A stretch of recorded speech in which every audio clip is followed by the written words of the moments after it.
రోజు సండే కాబట్టి no exams no work. మళ్ళీ వర్క్స్ అంటే పెద్ద బిజినెస్ మన ఏం కాదండి. నేను చిన్న చిన్న కాలేజీకి నడిచి వెళ్ళడం లాంటివి అంతే. అయినా నాకు హాలిడే వస్తే ఇంట్లో ఉండడం ఇష్టం. మంచిగా సినిమా చూసి మంచిగా భోజనం చేసి రీల్ చూస్తూ ఉంటా. రీల్ చూస్తూ బ్యాటరీ 5% వచ్చేసరికి ఛార్జింగ్ పెట్టాలన్నా బాధ ఉండదు. కానీ ఎగ్జామ్ బుక్ తెరవాలంటే మాత్రం చేతిలో వణుకుతాయి. ఈవినింగ్ మేడ మీదకి వెళ్ళి అలా వాకింగ్ చేస్తూ ఉంటదిరా చారి.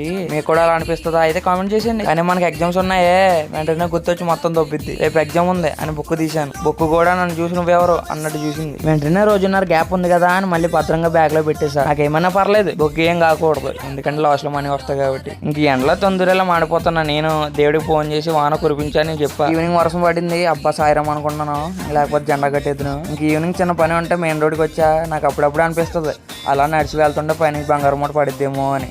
కానీ నా లక్కకు పైనుంచి బంగారం మూట కాదు కదా, కాకి ఎగ్ కూడా పడదు, మాక్సిమం తుమ్మే పడుతుంది. ఇంకేముంది, రేపు ఎగ్జామ్ ఉంది కాబట్టి బుక్ మళ్ళీ తీసాను. ఫస్ట్ పేజ్ తెరిసా, వెంటనే ఆవలెంత వచ్చింది. సెకండ్ పేజ్ తెరిసా, లైఫ్ లో ఎంత కష్టమా అనిపించింది. థర్డ్ పేజ్ తెరవక ముందే చదవడానికి కూడా రెస్ట్ కావాలని పడుకున్నా. బాయ్ గాయ్స్, రేపు ఎగ్జామ్ రాసి వస్తాను, లేక ఎగ్జామ్ నన్ను రాసి పంపిస్తుందో చూద్దాం.